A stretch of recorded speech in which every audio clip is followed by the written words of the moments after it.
Welcome to MicroStrategy Mondays, episode 5. Finally, it's Monday. Phenomenal. Another week of MicroStrategy content. Some price movements of the graph. Saturday, Sunday, it's not like Bitcoin that goes 365 24/7. Today, super excited to have American HODL here. Maybe rebranded to just HODL. I don't know. Like when they took the out of the Facebook and it became just Facebook. I don't know. But exciting times. I think it was just last week when Jeff was here, Ben was here, Ryan was here that we discussed.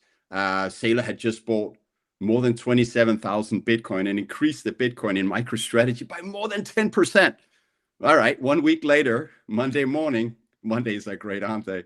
And we get an announcement of it's almost 52,000 Bitcoin added to MicroStrategy Treasury. So the MNAV equals 1 and the diminishing return bears they're now roadkill. I think we have we can kill that off for the last time. Diminishing returns, they've never purchased that many Bitcoin in one sitting.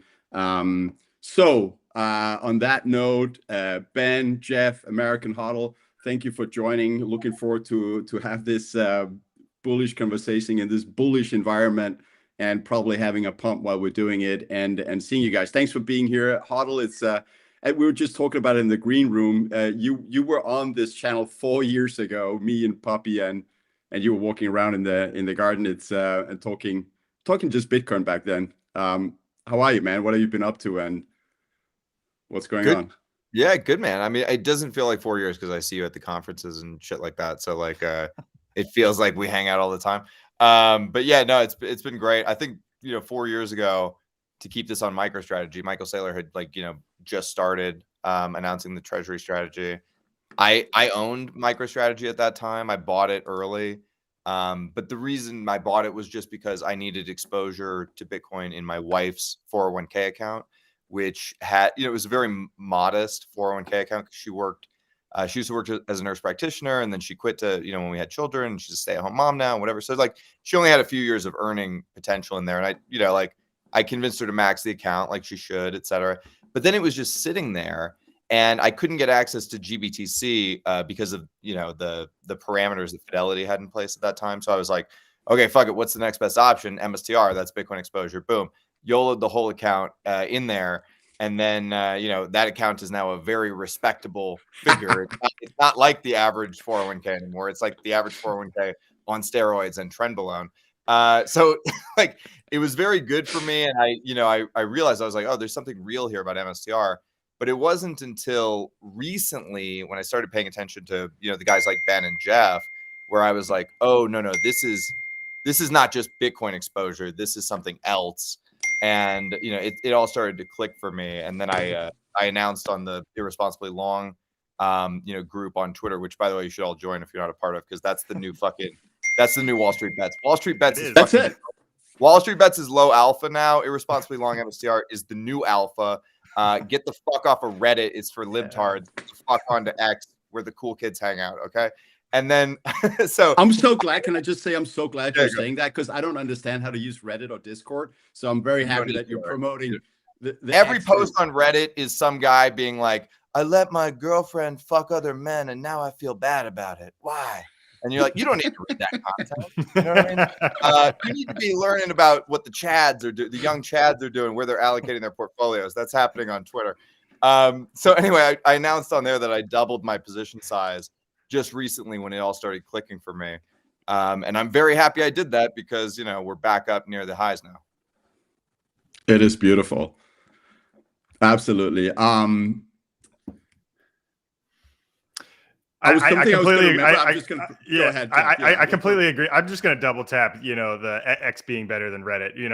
I was on Reddit when the whole GameStop thing craze happened. Wall Street Bets was actually really good for alpha. There's some people doing really good analysis on there, and it just evaporated in like a week because it was just infiltrated with bots and hedge funds and, all of these people. And you didn't know who was who and like what was real, what was fake. There was no credibility on any of that stuff. And now with the X platform and the X community, you've got people that are coming on and talking about their portfolio allocations and doing analysis. And it's actually, I agree with you. I mean, I think it's significantly higher alpha, and there's so many people that are doing research. Shout out to everybody, right? Like there's now like what 15 websites that are tracking MicroStrategy things, right? Everybody's putting out content. It's totally incredible. The parallels are not just surface level; they're very deep parallels. And the reason I think it's actually a better version of what GameStop and Wall Street Bets was, because I've tracked that the whole way through. I didn't participate in it because I was heavy Bitcoin at the time, and it just wasn't that interesting to me because I was like, okay, you guys are going to short a hedge fund and take down a hedge fund. Neat. Like when you participate in Bitcoin, you're shorting the fucking world. You're shorting all of the okay. And so, the MSTR thing is like a GameStop type vehicle, except the short never has to end. The short can go on forever. Right. So I think actually what you guys have tapped into is something that's going to get really crazy really quick. And this is just like the beginning. Like the early adopters are here. Like, when Punter was doing like call options, like, during the depths of the bear market, that's like, you're not an early adopter. You're like the lunatic fringe, right? Now it's early adopters, and soon it'll be early majority. And when it gets to be early majority, it's going to get fucking crazy. And like, Jeff, you might have a need for some security because you're going to be like famous and shit. So like, I want to like ride along that wave with you guys. All right, hear you. Ben, man, good to see you as well. How are you feeling about all the things going on now? 50,000 Bitcoin, 20. I'm feeling good. I mean, I already started blaming Jeff for the fact that I don't sleep anymore. That was totally on him. I was planning to just relax for the weekend and, not spend any time thinking about MicroStrategy. And then he soars out of the clouds at like 3 a.m. my time. So now you got to start thinking about things. So I blame him. If I look tired, it's probably because I'm going to be for a long time, because who can sleep right now? But I mean, it's awesome. I put out yesterday, or whenever I put it out, I can't remember. But when I was talking about them getting to 200,000 Bitcoin this year, and I was determining that it was feasible, but I can't say that I was totally on board that they were going to do it, right? I wanted to see if they could. Now, after they come out and they're at, they buy another 52-ish thousand in a week, right? Now I'm going, well, maybe I'm really bearish. Maybe they're going a lot further than 200,000, which is insane to see. But yeah, all the guys that are trying to value this thing at net asset value and trying to figure out, why is this working? They're getting a reality check right now, because you don't get a 40% increase in Bitcoin per share, which you're never going to get in any of these other funds that are valued at one times net asset value. You're never going to see that, right? And now you've got Saylor front running all the nations that are going to be coming, right? And that's a matter of when, not if, right? Like, they're coming. You can't ignore it right now, because this is going to be a national security concern for everybody. Because look at all the currencies that used to be the reserve currency of the world, and all those countries fell out of power as soon as they lost that status. If you're the US and you're on that downtrend with the US dollar, you've got a choice right now, which is either fade into obscurity and things get really bad as other countries just attack your standing globally, or start buying Bitcoin and protect against whatever the next thing is and make sure you're dominating that as well if you want to stay in your position. So it's when, not if, right? And it's going to be how fast and how panicky are these countries buying. You've already seen all the announcements coming out about all the companies that are swapping over and doing the Bitcoin treasuries. Not as many doing Saylor strategy, but at least getting out of their cash and putting it in Bitcoin. But people are hardly even paying attention to that anymore, because now you've got such a bigger play. When the US starts coming and buying in a currency that they make themselves, you think they care what the price is? No. Like, they just have to accumulate piles and piles of this to make sure they're ahead of every other superpower in the world. And that's it. And they can't ignore it, because if they do, all those other superpowers are just going to press it harder and accumulate more and use it to force the US off their pedestal. So it's hard not to be ungodly bullish right now on this, particularly over the next year. Like, I see all these people coming out right now saying, like, well, maybe this is the time to be cautious. I'm going, we're not even to the good part. Like, we got a tailwind like 3 weeks ago.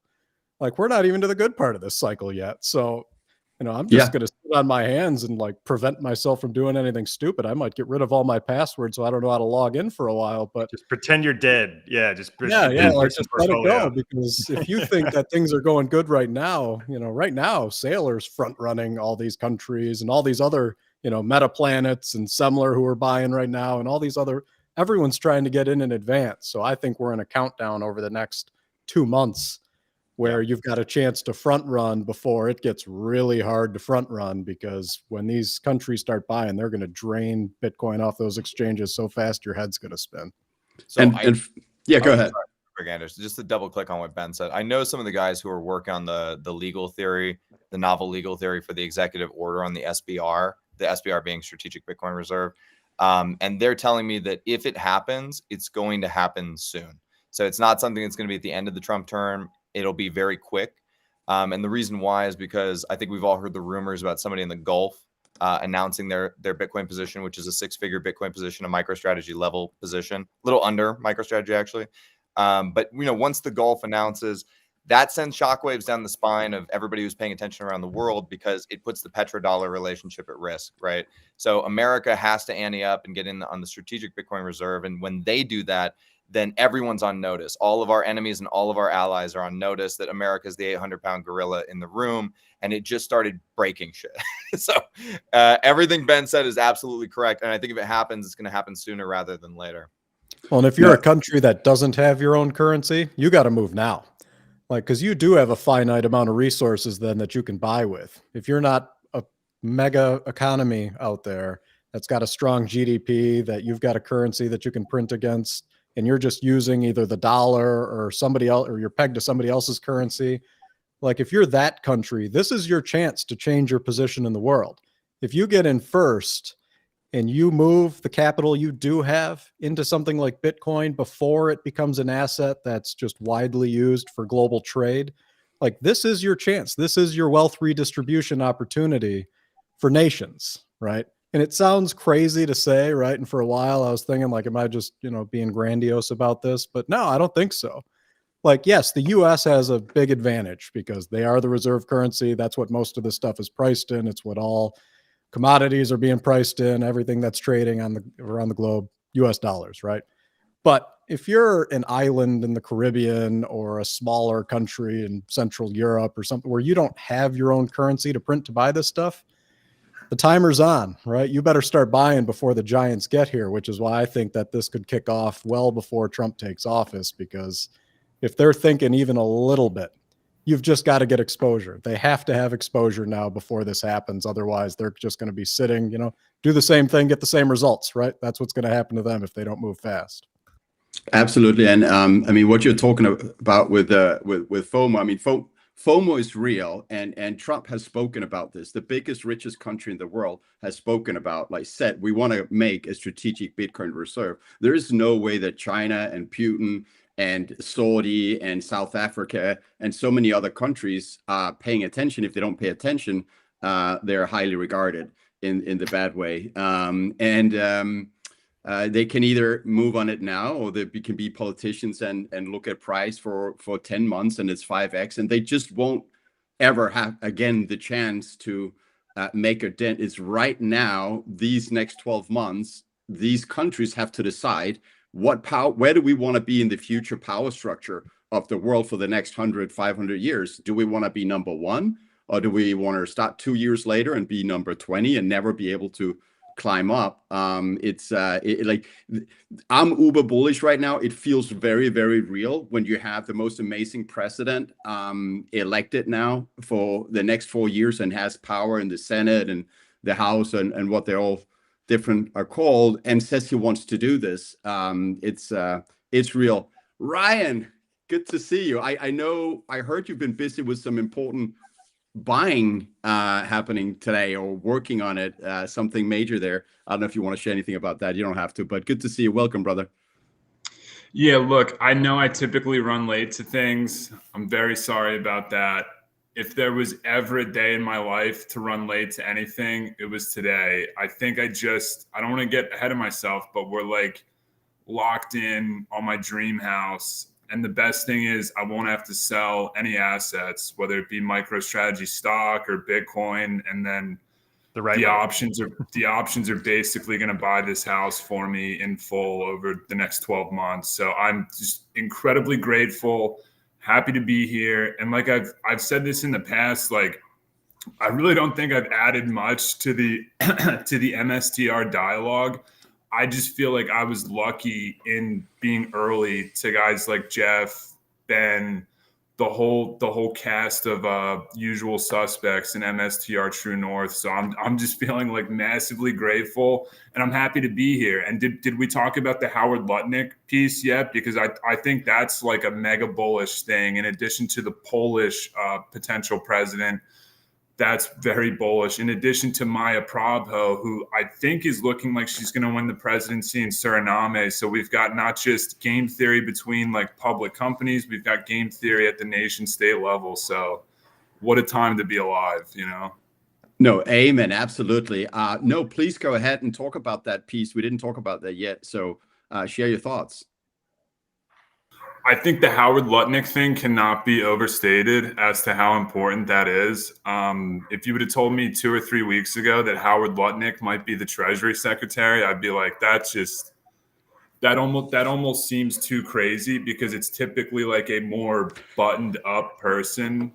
Like, you wouldn't have me running the Treasury Secretary. I'm too much of a goofball, too much of like a loose cannon. You'd have someone like Hank Paulson, who I think is a criminal, but that's another story. Or you'd have someone like a Jamie Dimon, Janet Yellen, like a more traditional buttoned up person. But I don't know too much about Howard Lutnick. I've been watching all the podcasts that he's on, but this is like my kind of guy, you know, like an alpha person who's not afraid to say, like, I own hundreds of millions of dollars of Bitcoin, and I think it's going to billions of dollars. So I think, look, the red wave was already very meaningful as it is between the presidency, Senate, Congress, that whole stuff. I think the Howard Lutnick piece could potentially be right up there in terms of significance. Cantor Fitzgerald holds all of Tether's Bitcoin. Howard Lutnick controls Cantor Fitzgerald. He's very connected. He understands how this stuff works. He knows the business side of it. He's connected to the stable coin perspective. I think it would be a very bullish pick for sure. So I don't want to. The way that Lutnick would be a very bullish pick. I don't want to touch cold water on this, but there are some reports that Lutnick has been leading the transition team. There are some reports coming out that he's overplayed his hand a bit, and Trump is getting annoyed with him. Yeah. So let's hope it happens. It would be bullish if it happens. I agree. I'm pro Lutnick at Treasury as well. I think certainly he'd do a lot better job than Yellen has been doing. But I think, you know, regardless if Lutnick gets in or not, I think it's all systems go, and the red wave is very real. I did want to hit on this strategic Bitcoin reserve. I just wanted to put a sense of scale out there for anybody that's thinking about this, right? If the US wants to buy 1 million Bitcoin, and let's say the composite price that they buy that 1 million Bitcoin is $300,000, that would cost $300 billion. That would be less than 1% of the US debt position. Current wow. Debt position. So it doesn't even seem aggressive, right? Like, it doesn't seem aggressive really at all if they've got the money printer. That's why they're pushing for the Trump Max, right? Yeah, that was excellent branding in that. I mean, when you do it and he takes the Lummis bill and he puts it down on the weekend of the spectrum, right? And he's like, yeah, you could get 1 million Bitcoin. That'd be cool. But you're Trump, right? You're not going to get just 1 million. Like, that was excellent marketing. I loved seeing that on that slide. And they branded it with his name. Go to the vanity play. It was beautiful. Saylor did an amazing job making the economic case for the SBR, because I've heard a lot of people say, like, oh, this is just a gift to the Bitcoin bros, and like, we don't want to transfer wealth from the American tax base to the Bitcoin bros and whatever. And it's like, no, dude, this is how we can clean up America's debt problem, which we all know is like extremely massive. So even like, you know, we're talking in bips, like Jeff said, but it might actually one day make a meaningful dent in the deficit, which would be absolutely huge for American prosperity going forward, you know. Can we also talk about the Bitcoin guys are getting lucky thing? Because that's getting almost absurd. Like, everyone was knocking us and dunking on us for the better part of over a decade now, right? And we were all crazy. And everyone's crazy when they're to something early, right? That's always how it goes. People probably told everyone investing in Amazon really early on that they were crazy too. But when people can't see the vision, they have to start coping by telling everyone else that they got lucky. Like, we're not lucky. Like, we've gone through some rough periods. And this has been an uphill battle. All the regulation was always against us. All the FUD was always against us. So now that we've had, you know, a couple weeks of tailwind here and everyone's already telling us we got lucky, like, buckle up because you haven't seen what's about to happen yet. I mean, if you think we're lucky now, just wait. Totally. By the way, I've been here a long time now. Nobody ever comes to you and says, "You were so smart. You were so right. I should have listened." No one ever does that. I've had like one person. It'll never happen. Yeah, one guy bought me lunch and was like, "You were so right, man." And then he bought Bitcoin, and now he's doing very well. Nice. Just reading internal chat there from Ryan. Ryan, is that something you want to bring up? I mean, it's open mic night here for the quants, the 4 quants here that I'm lucky to have on MicroStrategy Mondays. Well, let's call it the 5 quants. It's like we're all Satoshi, like we're all kid analysts, we're all the quant bros. And it's great this is my first time talking to American HODL. You know, this is someone who I've looked up to. He also gives me I would say I'm probably more pessimistic than he is in terms of like America, end of the empire type stuff. So he's always been like even though it's our first time talking, like I've looked up to the things he said and his experience level. So I talked to a gentleman. I'll keep his name off the record for now. It's in the internal chat, but I talked to a gentleman for 3 to 4 hours on a Zoom call. We were going back and forth talking about MicroStrategy, like options strategies. We were talking about white swans, black swans. We were talking about every relevant topic under the sun. And he ran through his idea for me to actually time lock Bitcoin in order to pay off the national debt. Like him and his brother have already thought about this, and they have a working use case because him and his brother have time locked Bitcoin to go out to 2140 in order to pay the first block subsidy when all the Bitcoin actually runs out. So this isn't just like a theory for them. They've already put this into action for the future in order to like give back to the Bitcoin network. So, I think there's just been a monumental change from the Elizabeth Warren and Gary Gensler type rule to people like Trump and Bobby Kennedy and, who else? Senator Cynthia Lummis, who's talking in all caps on Twitter about the strategic Bitcoin reserve. So I think that this change that we're about to be underway, because by the way, Trump's not even living in the White House yet. Like we're still like early to this kind of change that I see happening. And I think these people are just going to be radically more open-minded to these types of solutions versus the old guard who would have laughed us all out of the room for even like suggesting this stuff, Absolutely. Jeff, I've seen you've taken a couple of notes there. I know you have gold on that block next to you. Yeah. We want it. Yeah. Well, the few things that I have written down here is just the next 15 days of November are crazy. Every single day, you can have a strategy for every single day for the next 15 days of November. And I think this is what kept Ben up because it kept me up thinking about how I would manage, the next 15 days of November if I were Michael Saylor with the ability to raise capital. And the reason this came up is because they raised $2 billion on ATM share issuance in 10 days after their earnings call in October. And it was like a light bulb moment, like, oh my God, they can raise so much money so quickly. And, Ben and I were talking back and forth on the True North about they might be done with $21 billion by the end of the year. I was like, no way. And then I went and did the math. I was like, oh no, this can definitely happen. This is, we can hit these numbers very quickly. And then they come out and they sell $4.6 billion worth of shares last week, and the price went up 25%. It's insane. I mean, that is just totally insane. So if you think about what's on the horizon, and I think of this concept of Thanksgiving is a time where everybody comes and shares stories about their prosperity, right? This has been the way it's been forever in history. They tell stories about their prosperities, the bountiful harvest, right? Like that's been Thanksgiving forever. And it's a time where people actually go spend time with family and share these types of stories. So there's a very real scenario where everybody goes home for Thanksgiving and shows everybody their portfolio, right? Like, look at what's going on. I'm adding commas to my bank account. Like, this story is insane. And it's about to get crazier, right? And the timing couldn't be better. The setup is completely incredible, right? We've got this potential QQQ rank. Well, QQQ rank day is on November 29th, the day after Thanksgiving.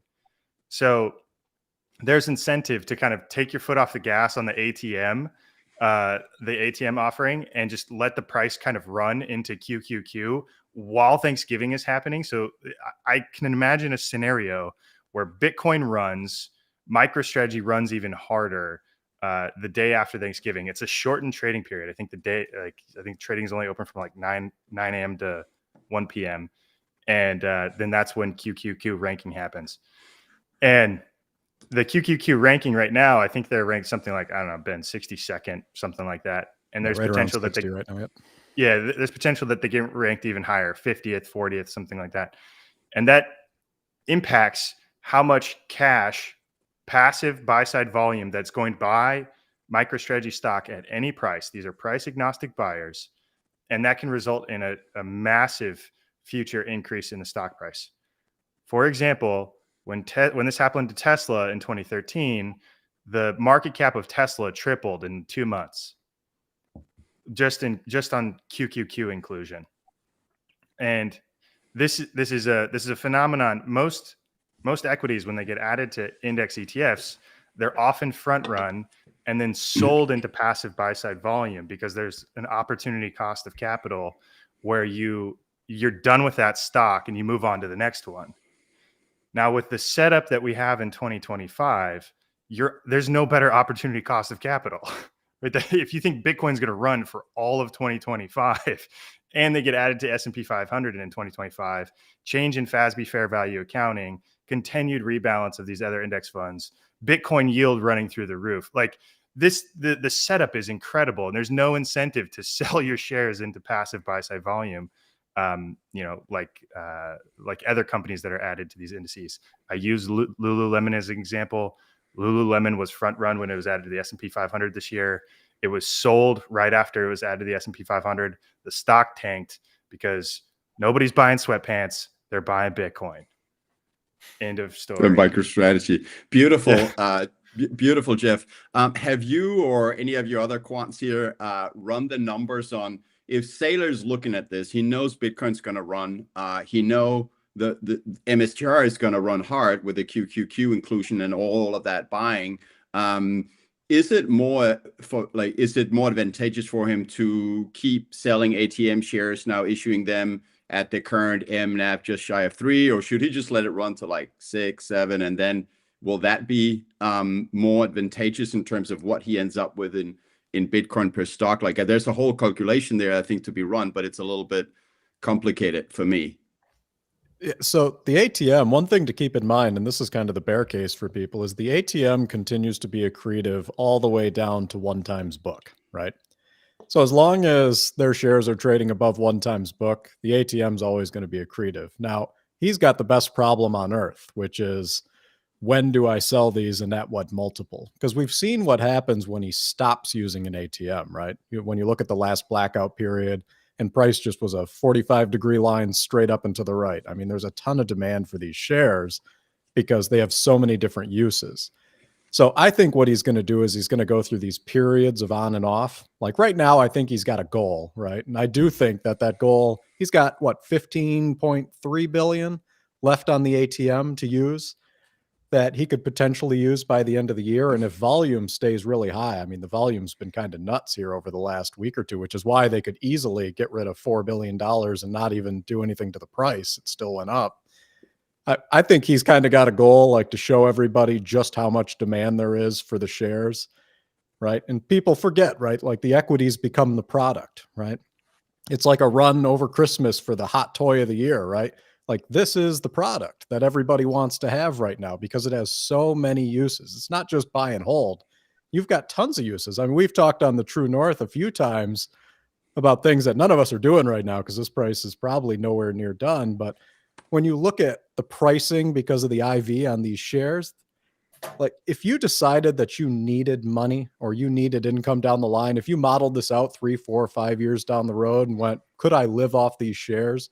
And you look at how much money you could bring in if you owned 1,000 shares of MicroStrategy, by selling covered calls 6 months out, 1 year out at double the current price, right? Like the pricing on these things is wild. So people don't really understand what they have because I think most of the world doesn't do that.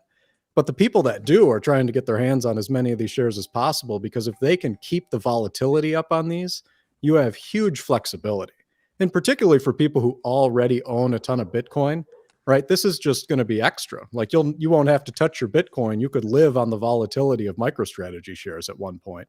So it's really, really powerful. But to Jeff's point about we're coming into the end of November here, and what does that look like? And Jeff and I were going back and forth on this a little bit, but right now I think he's hitting the ATM really, really hard, right? And I think he'll probably do that. You know, I bet he's hitting it today. I'm sure he'll hit it for the next couple of days, but I also won't be surprised if we get a convertible announcement at the close of business today, because what that does is it's going to bring in capital, right? He's going to have a couple more billion. It'll probably be a $2 or $3 billion ATM because he's got an empty slot for 2029 he can fill.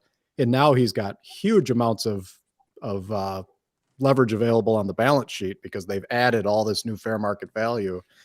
So I think that they do a sizable convertible debt offering right now, and they're going to use that capital to be buying Bitcoin all next week, right?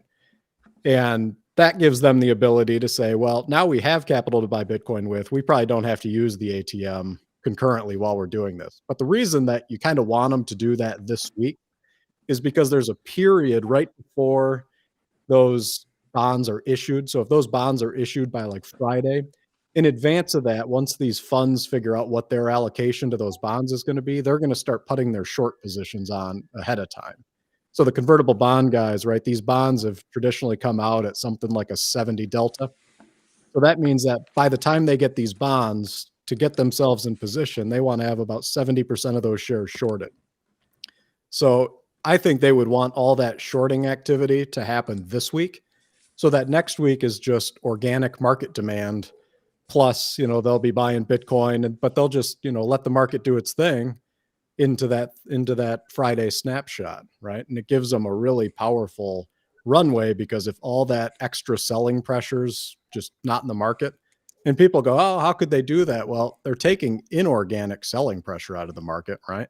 Like that selling pressure that they're creating, that's not what the market's creating, right? When they're out of the market, you see what the real market demand is, because now you've got all the organic buyers out here participating, buying, selling, and you see what direction it goes, right? That's the free market operating. When they're using the ATM or issuing converts, you get that inorganic injection of sell pressure. So it doesn't really show you what the real market value of this is, because it's, you know, kind of being held back. So we'll see what happens, but I think Jeff's right. And then if he does that and then he waits until December to pile on more converts, because if any of these bonds are converting, you know, they've got a ton of room here to issue more converts with the strength of the balance sheet. So I could see him doing another 2-3 billion in converts beyond the one that I think they'll do this week. I don't know, but I think they'll probably do one this week. And then you've just got this ripping December, and they end up with, you know, 400,000 plus Bitcoin by the end of the year. And people are just going to be in wild disbelief that he pulled this off. Bewilderment. Yeah. I remember at the very first MicroStrategy Mondays that we did. So that was what, 4 weeks ago, Jeff, Ryan, and Ben, and we were talking about, will MicroStrategy reach 500,000 Bitcoin? Yeah, they probably will. We think they will. Now it's a matter of like, are they going to do that in December or in 2025? Pretty much. Like, yeah, is that Q1 or Q2 of next year? Yeah, we don't know, right? yeah. Oh, you're being bearish now, but okay, I'll let it slide because you've delivered so much. People accuse us of being too optimistic, so I got to drag you down and go, they might only get 500,000 by Q2 of next year. All right, so. But I do love this little MicroStrategy sort of community and thinking, and it's growing, obviously. Like a lot of people are finally catching on, but some Bitcoiners are looking at MicroStrategy as an investment. Like I saw someone calling it even a shitcoin, right? But it's to me sort of enjoying this and seeing a big potential. And I'm looking at Bitcoiners that did not study MicroStrategy. I look at them the same way as a Bitcoiner looking at a no coin and saying, oh no, Bitcoin doesn't even make sense. Why would you buy Bitcoin? And Bitcoiners are turning down MicroStrategy and the potential of MicroStrategy because they haven't looked into it. Where it's just like, just look into it, watch some MicroStrategy Mondays, clearly watch some Quant Bros and some MicroStrategy True North, which I believe is going live tonight, 7 p.m. PST, which is Ben, Jeff, Raekwon, and a bunch of other smart quants.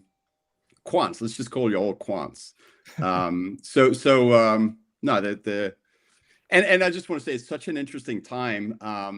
Like Bitcoin is exciting, but right now this is fresh. Like we're watching.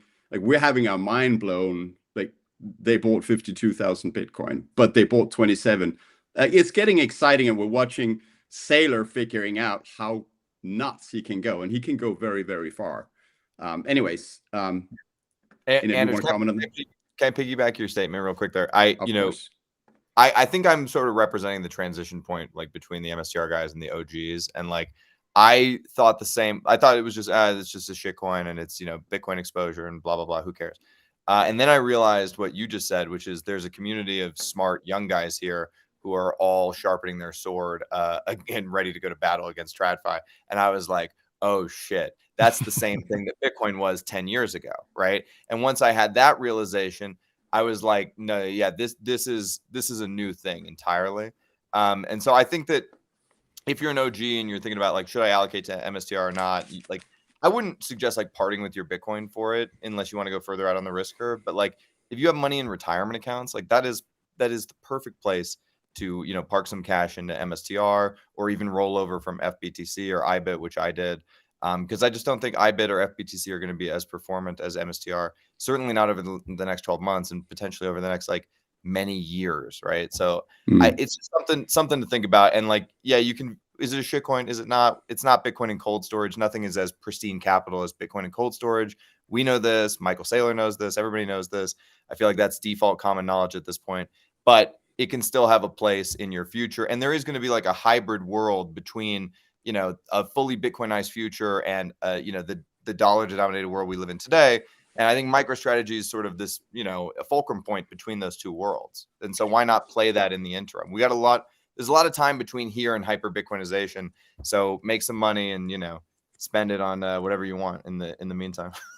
Yeah. So to sum that up, like don't necessarily sell your Bitcoin, but if you got retirement funds, if you still have 2 kidneys, stuff like that, think about it.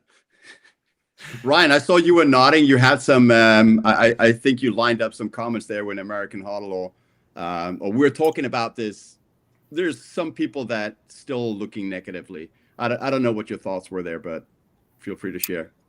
Yeah, I mean, I loved what American HODL just said right there. Like the young guys sharpening their swords to go to battle with CNBC. And I've got all those speaking points already written out. These people who are on CNBC every day have no idea what volatility is. They have no idea what risk is. They have a warped perception of what diversification is, right? That's secular non-correlation, not just owning all of the 11 sectors in the S&P 500 who all move in the same direction except energy. I mean, I could go on and on in that. The people who are on TV every day, like these TradFi experts, they have 1 to 2 speaking points for every stock or every macro concept underneath the sun, and they know nothing about all of them.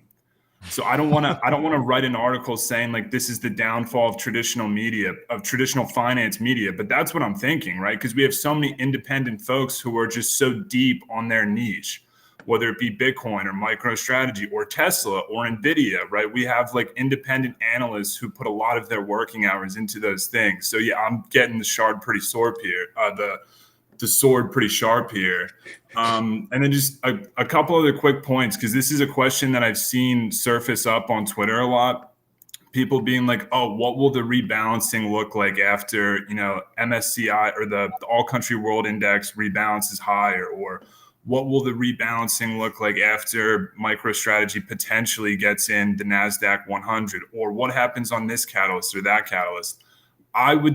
My line of thinking would suggest that it's not about any one of these catalysts. It's about all of them happening at the exact same time during Bitcoin's peak seasonality, both in terms of the halving and the election cycle, right?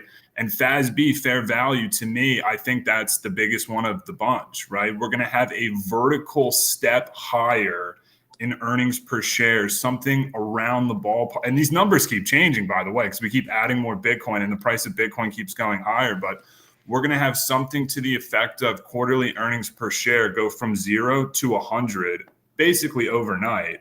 Whereas, Tesla did, something along the lines of like 0 to 70, but it took 18 months for that to happen in their run up from 2019 to 2021.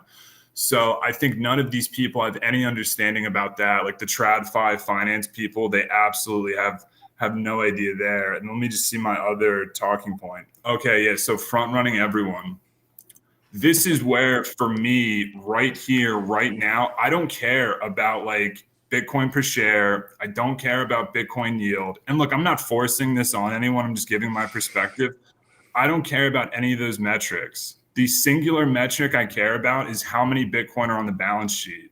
How aggressively can we front run not just all of the other companies on planet Earth, but all of the countries, like all of the nation states on planet Earth, right? We feel like we're at an inflection point here with Trump, with the Polish president, with El Salvador, with Suriname. There's reason to believe we're at a pivot point, and MicroStrategy is front running all of them.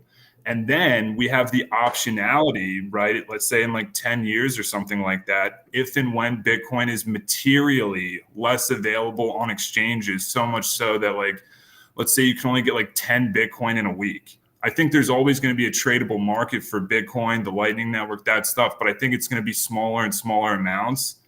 10 years from now, MicroStrategy can start buying back the stock. And there's no theoretical mathematical limit to how high Bitcoin per share can go under that circumstance.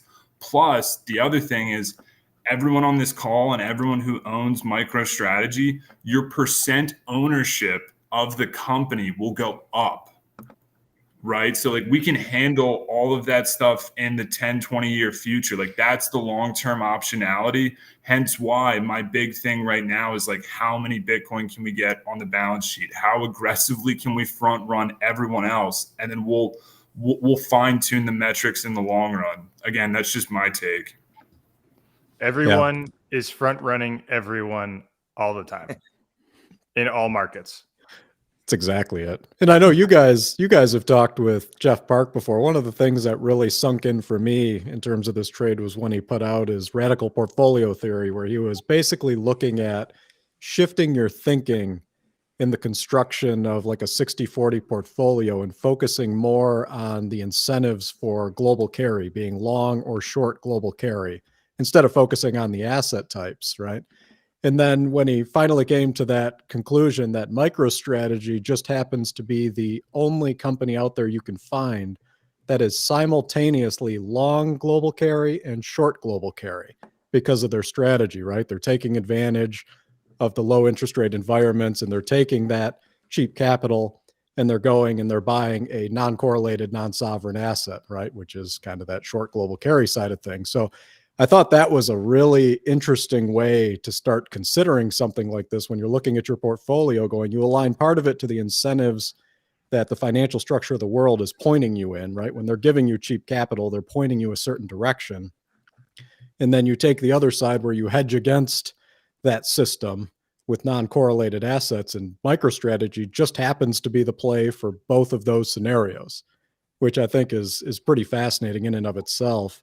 And one more point on all these indexes and why these things are important is you can kind of look at it like, you guys, when you were younger, did you have like those Hot Wheel cars that you build the tracks and then they had the engines that would keep shooting them faster and faster as they went?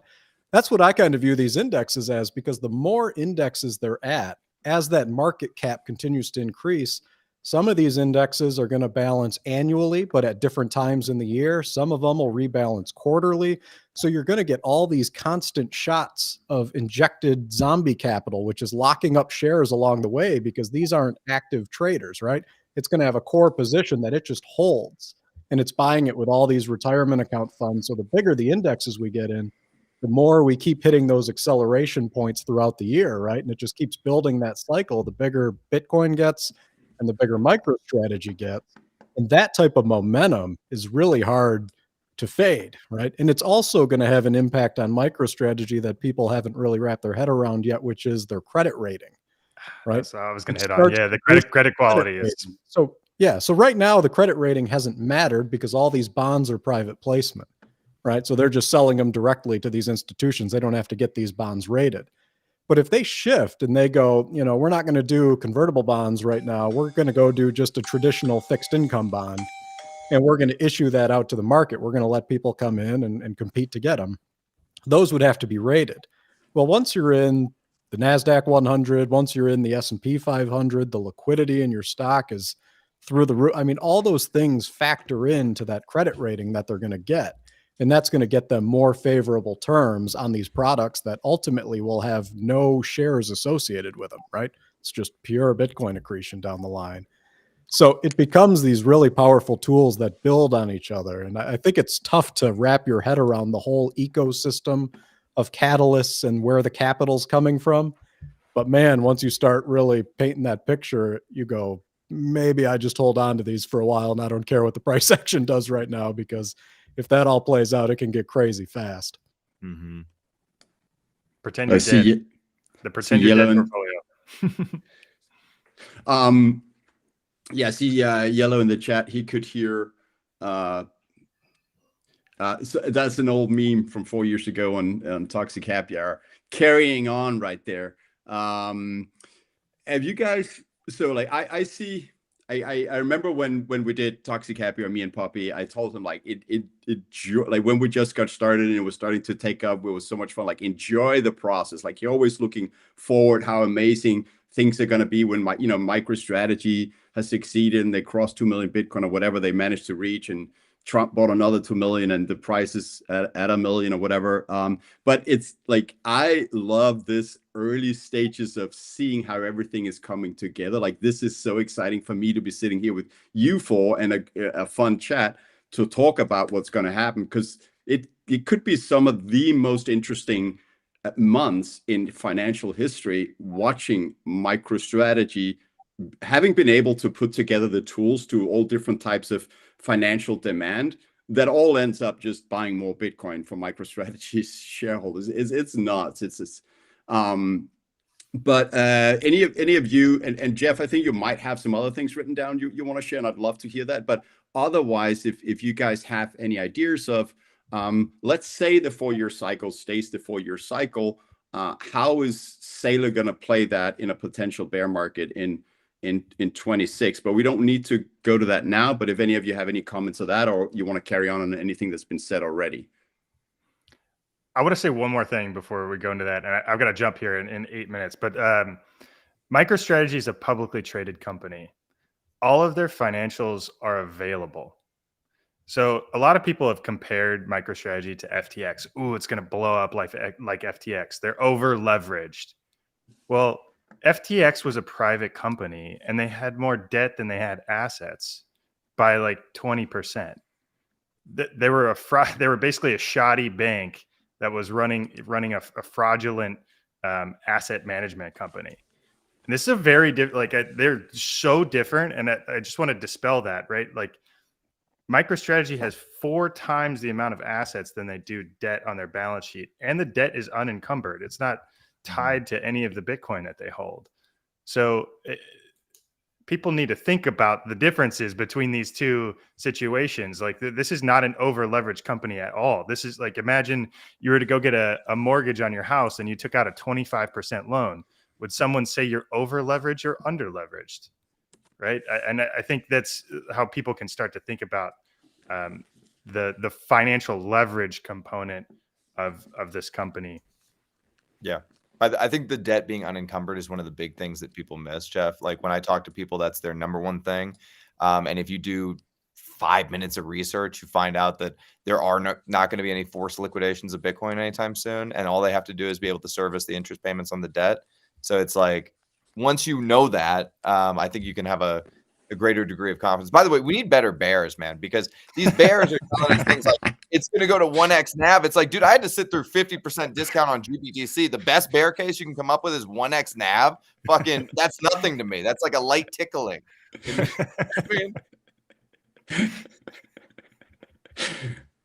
Absolutely.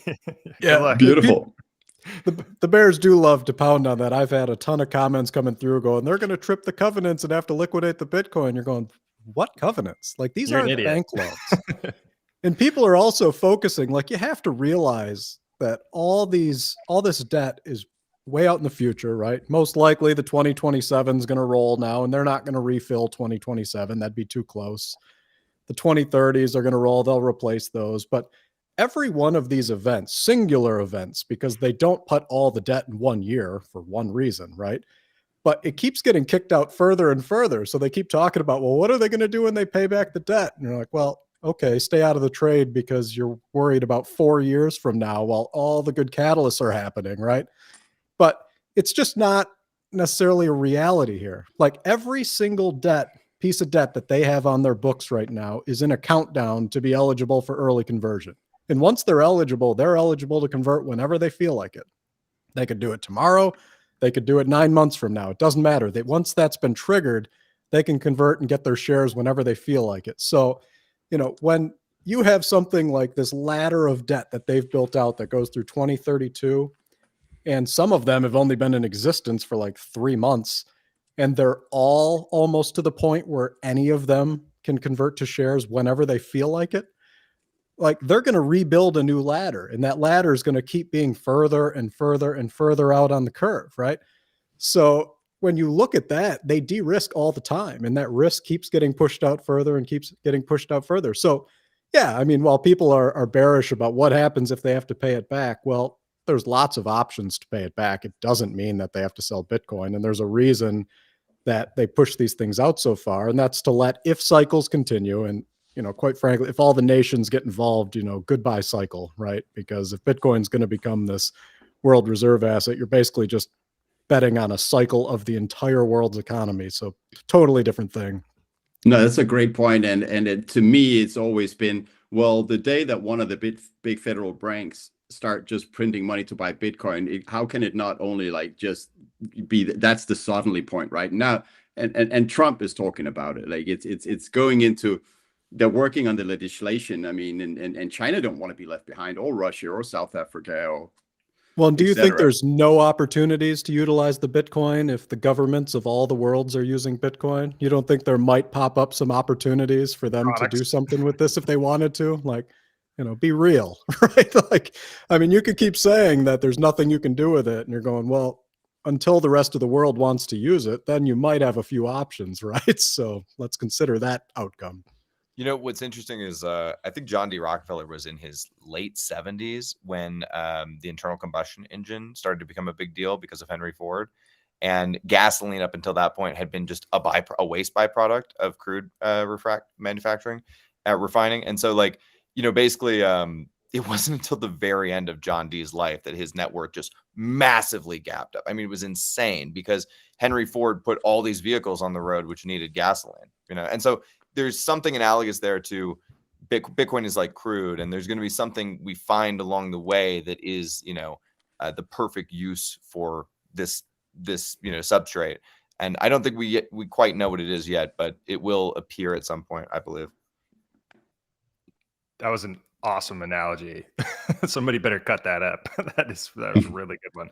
I like that. Just looking at the numbers, I haven't looked for a while. 10,700 live viewers. I guess it is an interesting day to find out what's going on with this MicroStrategy thing. Buying,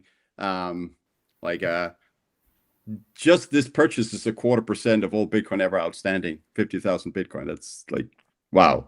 Yeah, the fun is just getting started, and adding to the next 12 months. Why they're more exciting, apart from it being all fresh and he's developing the strategy and it's all happening, all of these catalysts that we have already spoken about, like QQQ, S&P 500, as I understand, both are pretty much locked in. QQQ happening end of this year, and then S&P 500 next year. I also know, you guys have, especially I know you, Jeff, and Ben, have taken time here during work hours. So, whenever you guys got to go, I appreciate your time here, of course. So, but take it away with, share whatever other points that you do want to get across. Yeah, one closing thought is maximize the social energy of Thanksgiving. This is a great time to tell stories. Like, show your gains. Like, they're sick. They're important. They are systemically important to kind of Bitcoin's future. And I think there's going to be hundreds of thousands of Bitcoiners that are going to be orange pilling everybody this holiday season. So don't be shy. Give it your best shot. People are going to tell you you're fucking crazy. The government's going to shut it down. Like, they're going to give you every bear thesis they possibly can. So sharpen your pencil, get prepared, sharpen your sword, as American HODL said. God says, sharpen your sword, and have some fun. Enjoy the time off, and relax with some friends and family. It's going to get crazier. I couldn't agree more. Thank you so much, Jeff. Yeah. All right, guys. Great to see you all. Okay. Yeah, we'll catch you later. See you, Jeff. Likewise, See you, man. Jeff. See ya. And this is my job, so I can stay. Yeah. Awesome. Jeff won't be working next year, bro. No. We all give him crap about that, but he likes to say he's mining fiat to move it over to Bitcoin. So that is, that is the most effective strategy. Exactly. So, and he's doing good work, right? I mean, he's pushing hard in the insurance industry to try to get them to understand Bitcoin and why it'd be advantageous for all these insurance companies to hold Bitcoin or MicroStrategy bonds because of the way that gets treated as collateral for them. So, it's an important role that all these people that are out there, working these corporate jobs, thinking of ways that Bitcoin could be an asset to a company like the one they work for. That's the best way to get that change out there at a rapid pace, right? You need people who understand industries deeply to help communicate the value proposition of something like Bitcoin or MicroStrategy or the bond market or any of those topics. So I think it's pretty incredible what some of these people are doing.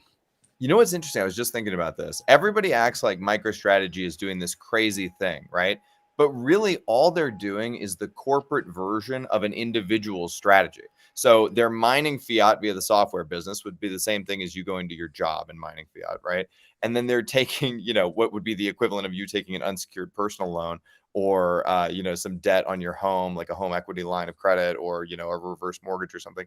And they're using that to buy Bitcoin. We have seen individuals who use that strategy, that be the most profitable strategy for them to employ, right? And so I think maybe that strategy just scales out, right? That it's like it works at an individual level, it works at a corporate level, it works at a nation state level. So why would it be crazy that MSTR is employing the same strategy that, like, let's face it, we all do? If you want to put yourself on, an MSTR standard, you can start running this strategy in your own life. You can take some debt. You can use that debt to buy Bitcoin. You can mine fiat to service the debt. Boom. You're now MSTR. You're the same thing. So yeah, when people say it's this crazy thing that's happened, I don't see it. Well, what we've learned on the internet is apparently your net worth doesn't matter at all. It's only about what your salary is, right? That's kind of the comparison that people are making when they're taking all these shots at MicroStrategy. Going, well, I don't know. Would you personally be more excited about your net worth doubling or tripling, or getting a 10% raise, right? Like, it should be an easy answer for a lot of people, but it's hard to change your thinking when it comes to corporations and figure out that that's kind of what MicroStrategy is doing. They're focusing on the balance sheet side of things, not necessarily the income statement side of things, because right now they haven't even stressed the income statement side of things. They show all these losses, but they're paper losses, right? Every company on earth is incentivized to show as little earnings as possible because you pay taxes on them, and they don't want to. That's why they do things like buy assets they can depreciate. And so, yeah, I think people have to wrap their head around that way of thinking a little bit when it comes to a company. You need to treat it like, how would I benchmark myself on this strategy? And I'm not doing these investments to make my salary go up, right? That's not the goal. The goal is to make your balance sheet go up. And that's exactly what MicroStrategy is doing. Absolutely. And also when you buy MicroStrategy, it's kind of like you're getting professional money managers who are doing this work for you. And they're doing it with, types of leverage, safer, less risky types of leverage that you don't have access to as an individual. And so yeah, it just makes all the sense in the world. If you don't want to, if you're lazy, like I'm lazy as fuck, I don't want to do that work. So I just buy MSTR in my retirement account, you know? Well, and you can really appreciate that a company like like if you're a Bitcoiner, you should really appreciate what MicroStrategy is doing, right? Because they're going out and they're capturing capital that otherwise has no way of coming to Bitcoin. It can't. By charter, that capital would never make it to Bitcoin. And they're raising money from all these funds that would never be able to put it in Bitcoin. They're collecting that capital, they're deploying it into the spot Bitcoin market. Like, that is a huge concept. And people think that, well, they're going to run out of demand. Like, you don't understand how small what they're doing is in just the convertible bond market. Now go look at the fixed income market, right? What that square look like in his slide? 300 trillion, right? And they're doing, 5 billion next year is what they said. I mean, if you can't appreciate the level of gameplay there of capturing all this captive capital and pulling it into the Bitcoin ecosystem, like, that is a huge thing that he's doing. I think people really need to appreciate that part of the strategy a lot more than they are. I heard you talking about this, Ben, on another one of your shows, that basically there's all this demand out there in the convertible bond market, and because of that, there basically will be copycats, and those copycats are actually accretive to the MicroStrategy strategy as well. So it's like, dude, once you start to game out, you can't stop seeing positive sum flywheels everywhere you look. You know what I mean? Ever since this clicked for me last week, that's all I've been able to see is like, it's actually hard for me to make bear cases because I just see things going in this direction, upwards and upwards, which is great. Yeah, you just follow the incentives of all these other like if you follow the incentives of all the institutional capital allocators, right? Like, they have to generate returns. They're going to go wherever they can generate returns. And so as long as you can appreciate that what MicroStrategy is doing is engineering the perfect product for them, where it should be the only place you want to go get your returns. And by the way, if you're getting allocations to these bonds, you're going to be beating the crap out of all your competitors on Wall Street. And if you don't think that the money in these funds that aren't getting allocations to this and their performance is lagging, that they're not going to move that capital to the funds that are getting this performance, you're out of your mind. That's the game, right? These guys are going to be marketing this all around Wall Street. They're going to be calling Michael Saylor at 4 a.m, harassing the guy, trying to get allocations to whatever the next bond offering is, right? So it's just a very powerful driver, right? Greed is everywhere in the world, and it's specifically on Wall Street. So those guys want the outsized returns wherever they can get them. And right now, MicroStrategy is the only one creating the perfect product for them to continue to get those types of returns. So it's pretty brilliant what he's doing, and I'm pretty stunned there haven't been more copycats yet, but I think they're coming. I think people are starting to see just the Bitcoin strategy alone, the value that's about to bring. Now leverage that up into the strategy they can have by creating an entire new business line just focused on using their equity and what that provides them with flexibility and products you can make, creating that as another silo of offerings for your company and just running this. It's very simple. And it's the only strategy where you don't try to block competitors. You beg them to come in. He's telling you how to do it. He's giving you the manual. Here's how you should do it. Like, it's the only strategy you don't hire 1,000 lawyers to block the other company from getting anywhere near the same type of product. You're going, yeah, you can do it. Here's how, right? Totally different thing. Yeah, 100%. Can I hop in here with a couple things? Love everything that's been said, especially what American HODL said about seeing all of these, positive flywheels around us. To me, that's what like reflexivity is. When you have one or more catalysts that as they accelerate all of the other catalysts, and it expands the optionality. Ben's point was spot on in terms of like Saylor will go to all these speaking events and he'll be like, if you think you can copy NVIDIA, God bless you. Good luck. Go for it. Or you can copy MicroStrategy, who's like doubling NVIDIA since we started the Bitcoin strategy. And it's much more simple. We've done all the work. Here's the playbook. The couple things I wanted to add on to, I think this is what American HODL was saying, like when it finally clicked or something in that ballpark.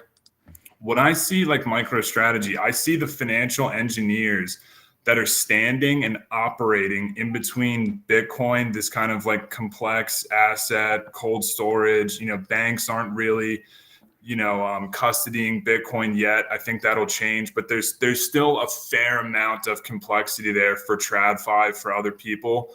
So MicroStrategy is the financial engineers that stands and operates in between Bitcoin and the big three traditional capital markets: equity markets, the bond market, and the volatility market, aka the options market. So I think that piece there is very important. Plus, when you think about how, and Saylor talked about this in great detail at the Brazil in-person interview that happened right before MicroStrategy World this year, when he talked about, like, at MicroStrategy, we flipped the idea of like an operational business on its head. Most businesses were typically always valued on the future expectations of earnings, meaning the profit and loss statement. And let's just use Tesla as an example for that, because for 6 years, I was a huge bull on Tesla, all that stuff. Let's just a couple bullet points here as to how complex that is to predict those future earnings. You've got chemical engineers making lithium phosphate batteries by sourcing materials from other countries: cobalt, lithium, nickel. They're then moving that product around to a global supply chain. We then make a lot of our cars in China. So there's a tremendous amount of country risk there. Then once the cars are made, we put them on these huge boats and we ship them around the world. And then we make, mega packs. We make power walls, which is, those two things are batteries. We put solar panels on people's houses.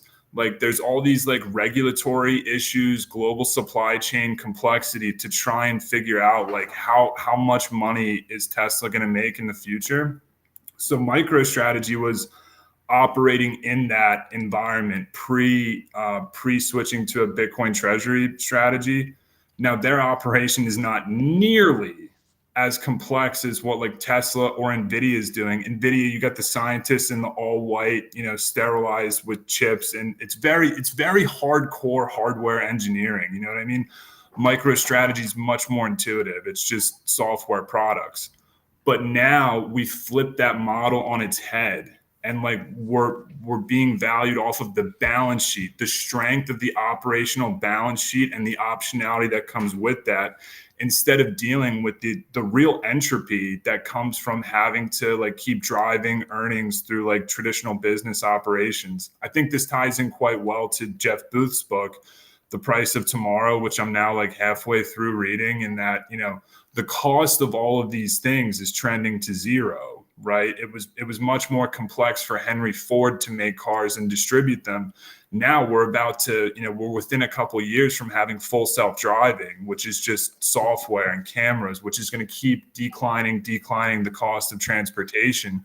But the thing that's not going to face that decay is MicroStrategy's balance sheet.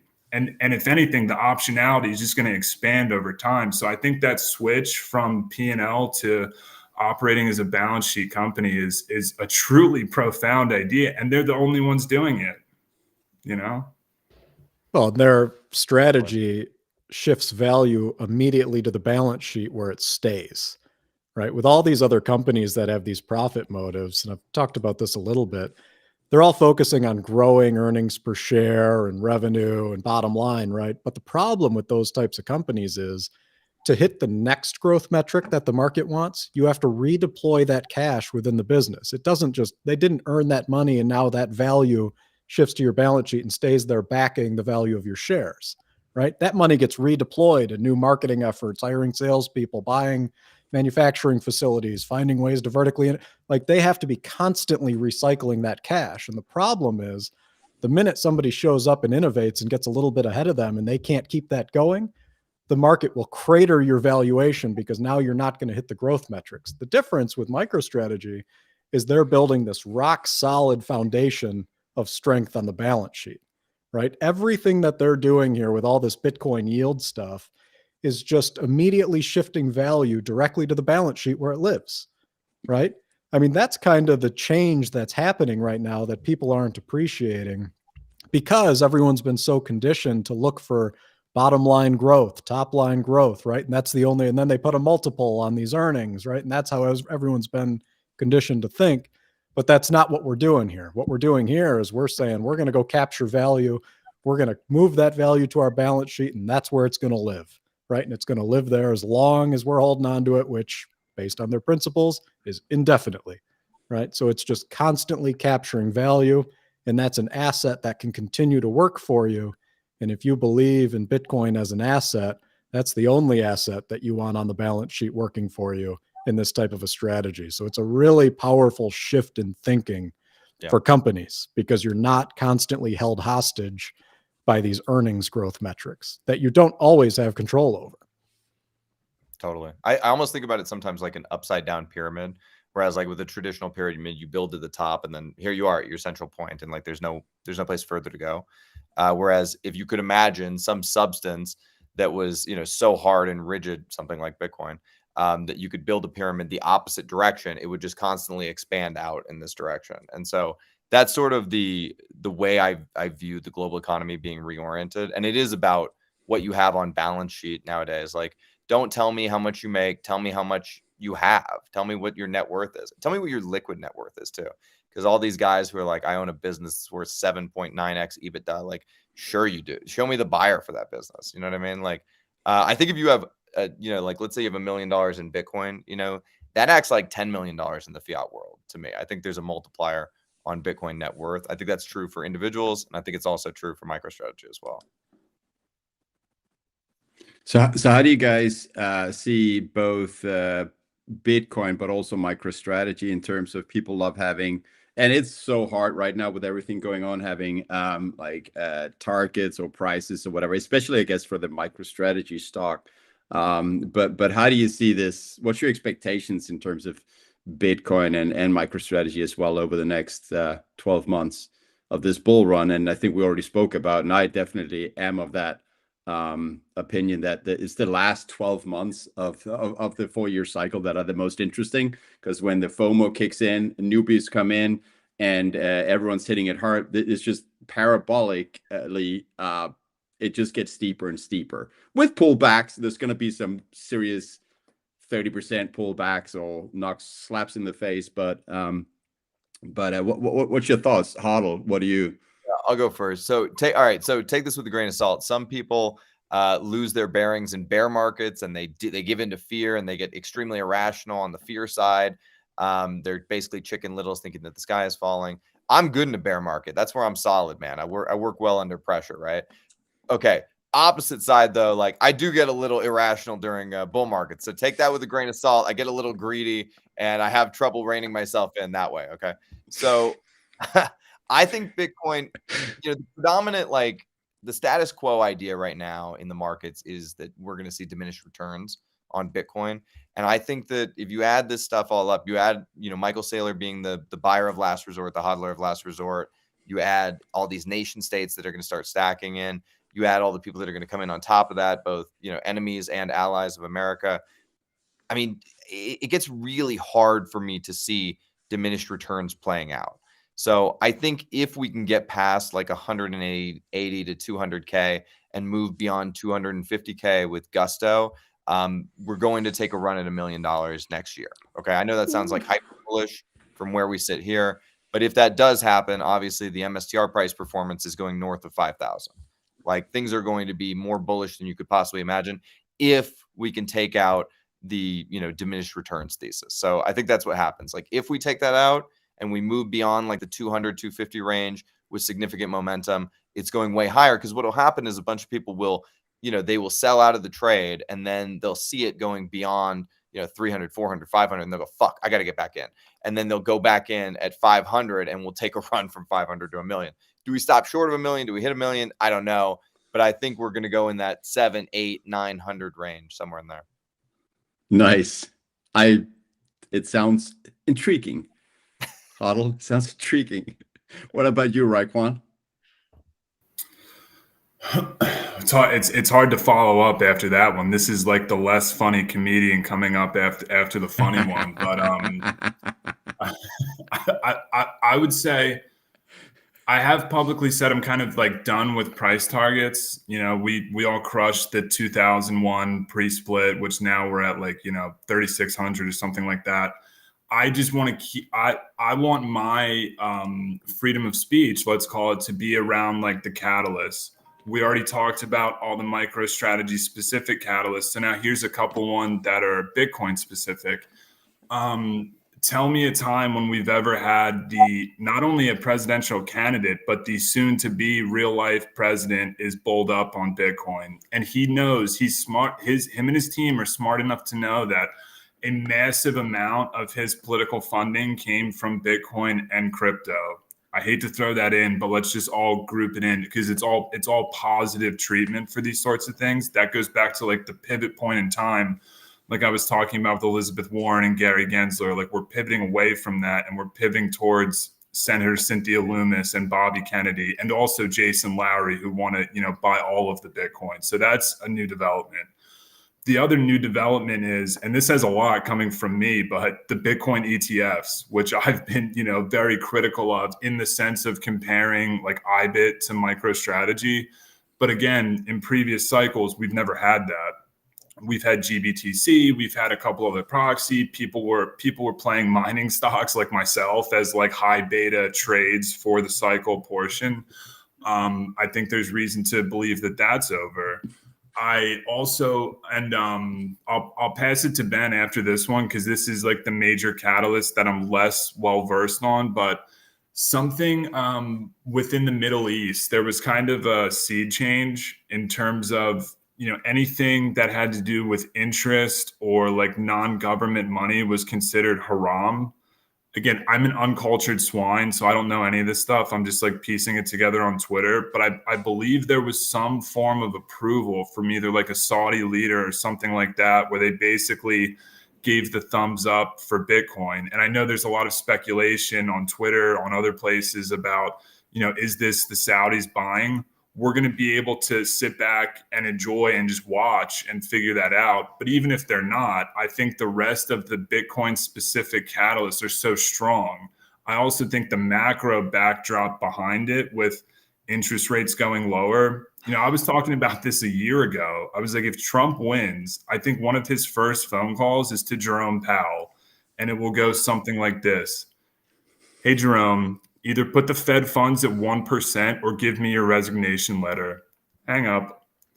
And so I know like the 10-year yield's gone up a little bit the past month. To me, that means nothing. I think the longer term trend over the next 12 to 24 months is that rates are going to be going lower. I think global money supply is going to be going higher. So if I was an artist with a blank canvas, I could not write a better list of catalysts, both for Bitcoin, for MicroStrategy, for companies, for nation states. So no price targets for me, but I'll be in here on these types of things, sharing my thoughts in real time.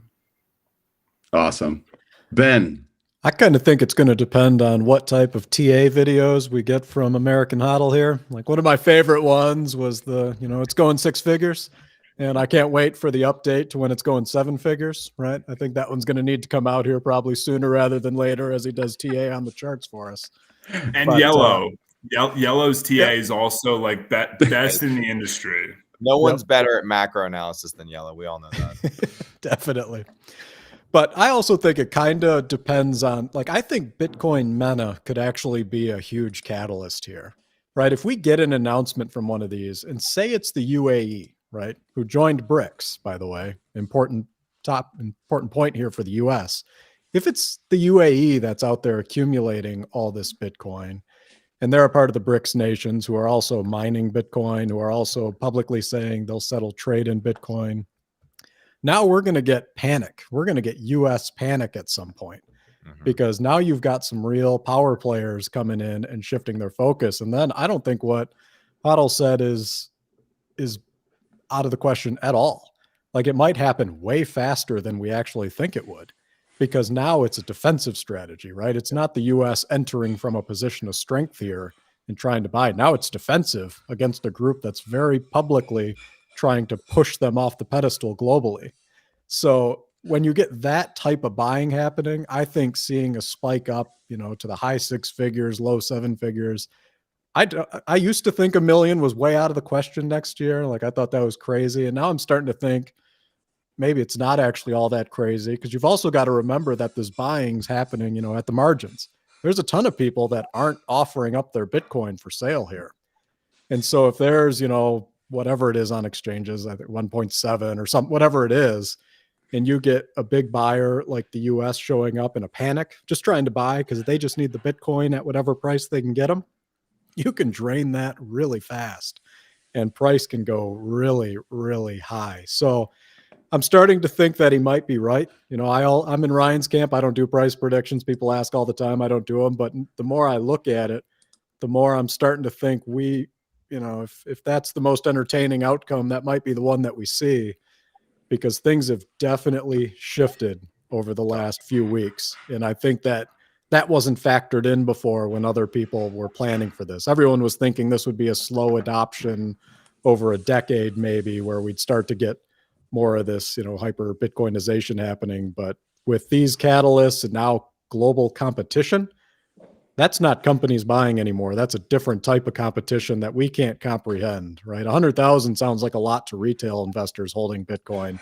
It means nothing to these guys, to sovereign wealth fund or a country like it doesn't mean anything. So I'm kind of with HODL here, or Sailor. Right. Yeah. Or By the Sailor. way, two things. I think it is likely to be UAE, and I think we're going to find that out in specifically 3 weeks. And then I think that if you do make price predictions, always make them to the upside, because eventually you'll be proven right. Whereas if you make a bearish price prediction, you're just going to get left behind in the dust, bro, because we ain't ever going back there. All right. So make your predictions high. And then eventually you just look back in 20 years and be like, yeah, what was I off by 4 years? Fuck it.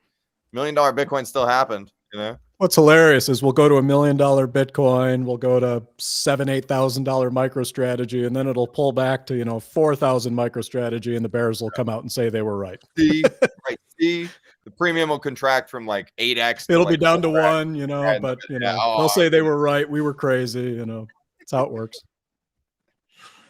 Yeah, I mean, I think what we just haven't experienced yet in this overall fast-growing price of Bitcoin over the time of years, we haven't yet seen someone being hit by FOMO that also happens to have a money printer where they can just print out of thin air and buy this scarce asset.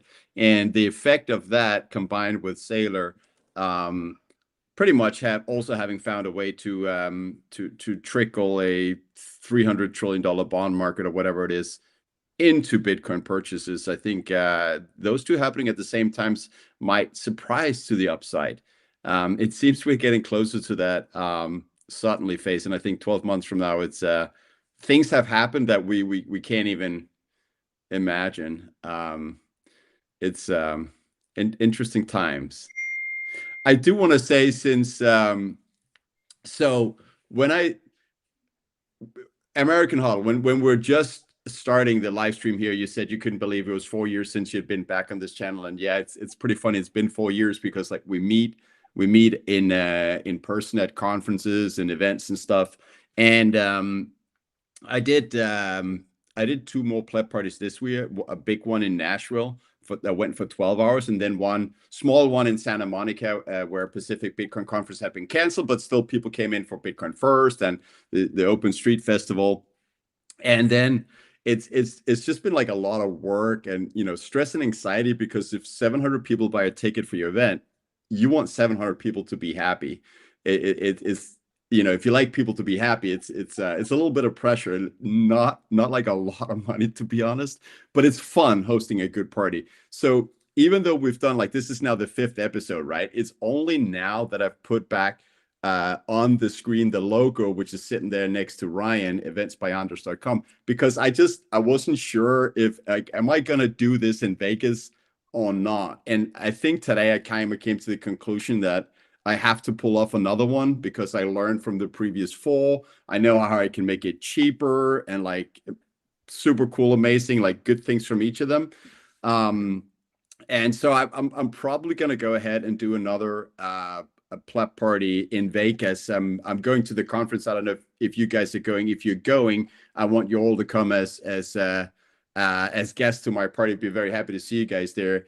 And for anyone watching, I want to say, so what I do is to give people like a reason to sign up for the newsletter, so I can tell them when like I launch tickets for a party, then the first place people will know about a new party, and the first tickets are always going to be the cheapest, right? And they will go out through the newsletter. And if you go to eventsbyanders.com and you sign up for that, you'll be the first to know when those cheap, always like below cost tickets are available. So, and I'll let people know also on the live stream, of course, when I do launch it. I first got to find a lockdown, a dope venue, and then I'll let you guys know. But just so everyone has a chance, if they want, if they're interested, if they're going to the conference, that's the way to get access to the cheapest tickets, by going on the newsletter, which you can sign up for there. But what about you guys? You three, are you going to Vegas?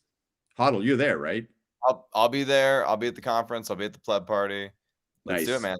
It's gonna be fun. It'll be a celebration. I think it's happening in May, so things will be very bullish in May. I'm anticipating, so it'll be fun. We'll have some champagne. Definitely the $100,000 party is already, like, we're going to be talking about the yacht party, this part. There's going to be so many $100,000 K party, I think. And laser eyes, they ain't coming up ever. I'm not taking off my laser eyes on X ever. What about you, Ryan? You going to come out to Vegas?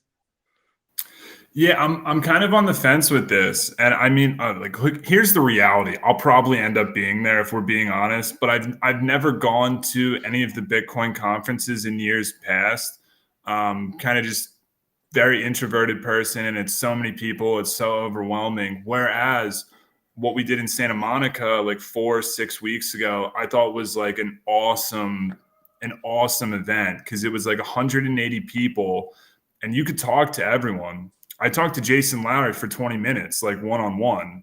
I'm not doing that at a Bitcoin conference. It's going to be like a lot of high buy. But again, like I said, I'll probably end up being there. I've just never gone to one in the past. And assuming I go, I'll definitely be at the pleb party. So before I ask you, Ben, I want to tell you, Ryan, and the rest of you, about, so a good friend of mine, Andy in Los Angeles, he flew out the morning of my pleb party in Nashville to attend the pleb party, and then he flew back in the evening. Didn't book a hotel, anything, just got a return ticket, and it was a 12-hour pleb party, all inclusive. So that was pretty epic. I will say, Ryan, as you're saying, like, for me, always, to what you were saying, the conferences has been about the personal aspect, the social aspect. Like meeting Poppy for the first time that I had at that time done Toxic Happy Hour with for a year. I met him after a year of doing Toxic Happy Hour on YouTube, like on this very channel. And that's the fun part, when you get to meet up in real life. And what I know from the 4 parties I've done so far is there's people that like get jobs, they get new friends for life. It's that social aspect. I love the presentations to some extent, but I can also find a lot of that on YouTube, on podcasts. But for me, when Bitcoiners get together, it's the human aspect. What about you, Ben? Are you going to be able to make it out? I'll come to Vegas for the pleb party. Ryan's thinking about it wrong. There's a pleb party happening in Vegas, and then Bitcoin Magazine's going to throw a conference on the back end of the pleb party. You know, they're just capitalizing on what Anders doing. So imagine not showing up for a pleb party. You got to be out of your mind. So definitely, Ben? yeah, I've already got my tickets and stuff, so I'm going to be there for sure. So I wouldn't miss it. I've heard about the pleb parties, never been to one, so pretty pumped to be there. Nice. Ben, there's going to be a big fat orange carpet for you after those comments, for sure. But everyone gets to walk on it, but there'll be a big fat orange. But I'll know it's mine. That's the important part. For Ben specifically. I'll write Ben on it. I'll have to look into it that right works now. for me. Like, It's good branding. Yeah. All right, guys, anything else you guys want to touch on before we sooner or later shut it down? Final thoughts? Go ahead. Anything. I just have one mental model I want to leave the Bitcoiners with, because I think a lot of Bitcoiners have a specific and unique way of thinking that's been cultivated over the last 10 years. And, you know, we've been in the trenches, man. I mean, listen, it's been rough, and like we've won, but like we bled along the way, you know what I mean? And it was tough. And like, I know that some of you are seeing like the MSTR guys start to do really well, and like you're salty about it. Let's be honest. That it is what it is. don't be salty about it. Join the trade. These are smart young guys who have something going for them. They figured something out here. Watch the pods, you know, do the work, do the research. It only takes, if you're a Bitcoiner already, it took me like, I don't know, 12 hours of podcasts to like really have everything click for me. So it's not even that much work. And I think the mental model you can employ as a Bitcoiner is that, you know, we've all read the book When Money Dies, about the end of the Weimar Republic and the hyperinflation that occurred there. And, you know, what this is, what Saylor is doing is, let's just not sugarcoat it. It's a speculative attack on the dollar, straight up. And let's just sugarcoat it. It's an attack. In the form of a public company stock, it becomes the speculative attack becomes a group project. So, you know, in Weimar, when the money was dying, people turned into degenerate, like, you know, meme stock traders. They didn't call them meme stocks back then, but people were getting rich on meme stocks. And we saw the same thing occurring during COVID when all the money was flooding the system and everybody was going in on Wall Street bets and, you know, AMC and GME, et cetera, right? I think this is a way where we can harness and focus the energy into a singular vehicle within the public, you know, equity sphere, where we can actually have a meaningful effect, like, or a combinative effect, let me say, a combinative effect with all of our combined energy, that not just helps us get rich, but it also helps push Bitcoin forward, and then in turn make the world a better place. So, I mean, that's the positive flywheel that I was talking about earlier. And I think that's the appropriate way to think about it if you are a Bitcoiner. So don't listen, like carry trade and all that shit. It's gay. It's boring. We all know that. Ben knows it. He's a smart guy. You know, like, it's boring, man. I get so bored when I listen to it, but it's important to know. Okay. I love you guys. Don't fuck up this trade. That's what I would say. That was beautiful. Yeah, no, I agree. I agree. We know we're nerds. We get it. So no big deal. But I also think people take a negative outlook to the whole Bitcoin thing, right? And it's not that we're rooting for the US to fail. I think that'd be a terrible outcome. My hope is they jump on board and it strengthens it, because trust me, as much as all of us would like to make all kinds of money, it comes with a trade-off if the US collapses. That's not a good world to live in for any of us. So that's not what we want. What we want is for them to see the opportunity that's in front of them to move themselves over to the new global standard and to get on board and to protect their place. That's the ultimate outcome we want. So, you know, yeah, we've done a lot of marketing trying to make the point for how this is going to happen with or without them. And the opportunity here is to be on the right side of that, right? You've got to, when you're investing, be forward looking. And the people that found Bitcoin really early were as forward looking as they come. They saw the opportunity early and they capitalized. There's no luck there. That's a risk early on. Everyone risked a ton to be right, because it could have very easily gone wrong. So yeah, don't throw shots. People don't need to infight on this. Bitcoin, MicroStrategy, it's not going to matter. It's all foundationally built around the same asset. And that's one that all of us seem to believe in quite a bit. So I don't think there's any need. It's just, you know, you're making money. It's just how much, you know, does it really matter, right? If HODL makes $100 million, does that impact my life? No. Why would I be anything but happy for him, right? He took the risk. You get the reward. It's how it goes. So, Totally. you know, have fun out there. Get the people you care about. They're the ones you need to focus on, right? I mean, Bitcoin's one of those things where the most important thing about Bitcoin is watching who people tell about it. And I'm not out shaking down strangers in the street to do this, right? You tell the people that are close to you that you care about, because you see this coming and you're trying to protect them from it. And most people aren't going to put in the work to find that out. So it's one of the most important aspects that I see about the Bitcoin community is just look who we're telling. I don't see Ethereum maxis pushing their families all in on Ethereum. It ain't happening, because even they don't believe that that's got the same outcome that we believe Bitcoin has. So just make sure you're paying attention. Keep your focus. Don't get too euphoric and just let this thing ride. And I wanted to add, sorry, I was almost interrupting you there, Ben, but while HODL is doing all this and maybe making 100 million, let's be honest, he'll probably make $1 billion or several, which is cool, because that's where one Bitcoin is going to go anyway in our lifetime, right? Yeah, more. I'm sorry being bearish. So lame. But while doing that, this is for you, HODL Anders. This has is been. This is the skull of a bear. Okay, keep this on. Okay, look at it. This is a bear. Crush it. Skull. Yeah. Okay? I keep this here to remind me that all bears must die. Okay, including you. Yes. Don't get on my list. Okay. Oh, damn. All right.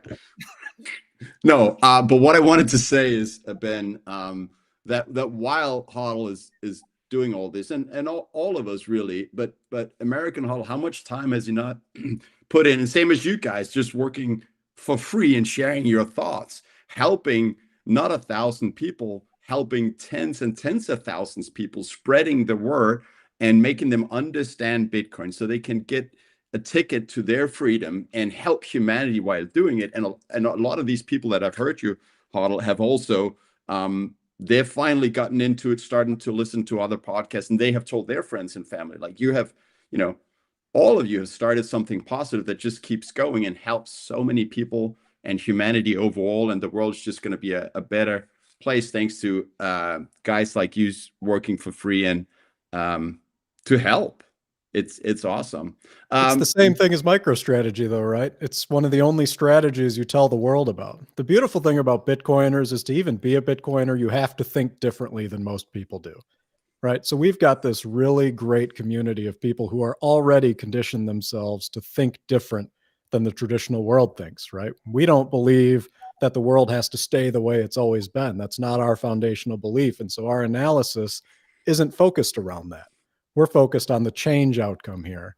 And I think that that's one of the best things about what we found in this community is nobody's trying to gatekeep this, right? We're trying to tell everyone, right? We hope you understand. It has to click for you personally for you to get in, right? I would never tell anyone to just get in. I think you have to understand it first to have comfort. Like when we've gone through these ups and downs, if you're not rock solid in your foundational understanding of Bitcoin as an asset and MicroStrategy's strategy for executing this, I don't think you should be in it yet, right? It needs to click for you first. And once it clicks, you won't be able to keep yourself out of it. So it'll do the work for you.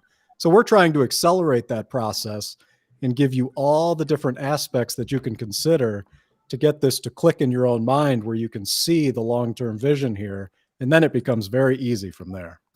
I have a friend, John, who says, if I ever talk to you about Bitcoin, that was my way of saying I love you. And I think it's true for MSTR as well. It's like, I actually do want the best for you. I want you to have a good life. And this is me sharing what I think is the best path to get there. Nice. Ryan, I have a question for you. I want to also get some closing thoughts from you. I have a question for you. Did you notice what American HODL did just before? Because when Ben started talking about the global carry trade, in the internal chat, it's like, can someone like just like spell this out? And I was replying like, I have no idea. Like, explain it to me like I'm 2 or something. And then like 5 minutes later, HODL's like, is saying here on the stream, everybody knows what the global carry trade is. This is boring, it's so easy. And me and Ryan are like, what are you guys talking about? Sorry for like putting that out there, Ryan, but I thought that was funny. Yeah, we're gonna have to talk more about that because look, finance is one of those fields where it's just so deep and so broad. That's kind of one of the main reasons why I enjoy doing it so much. There's always something more to learn, and then when you layer on the programming aspect, you can really pour gasoline on all these learning projects. So let's talk more about that. And there's a lot of research out there from Jeff Park. We just talked to him in New York City. He understands long, short, global carry, perhaps better than most. Well, definitely better than most. My final thoughts here might be somewhat squarely directed at those Bitcoin purists who want to call MicroStrategy a shitcoin and all of those sorts of things. To that, I would say, you can take the soldier out of a war, but you can never take the war out of a soldier.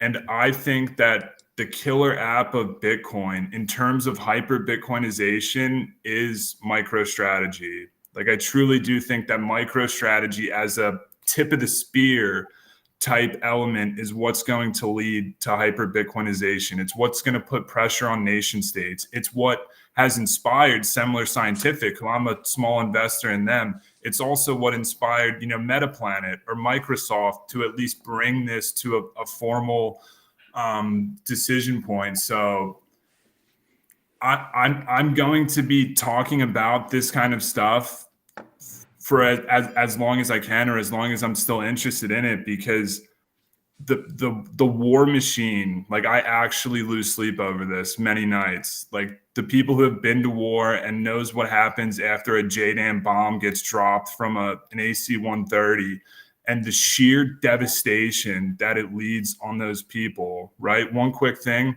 We talk so much in the American discourse about American soldiers who have PTSD.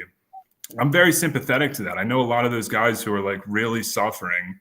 What never, and I mean never, gets talked about is the traumatic PTSD that the people in these countries, whether it be Korea, Vietnam, Desert Storm, Mogadishu, Iraq, Yemen, Libya, Iraq, Afghanistan, Ukraine, Iran, Israel, nobody ever talks about the PTSD that is involved or that is experienced by these countries that the war machine invades. And if there's any small microscopic role that I can play in just putting a ratchet on the Federal Reserve and deficit spending and all of these like fake fiat things that we have, these systems that allow the war machine, you can't print tanks or bombs, but you can print money, that sort of concept. If there's any ratchet that I can use to strangle the war machine, that's what pumps me up. So that I just wanted to put that out there for the Bitcoin purists. Like, I feel like my heart's in the right place. I'm not promoting, the meme coins or any of this crap. There's a much broader mission in this for me.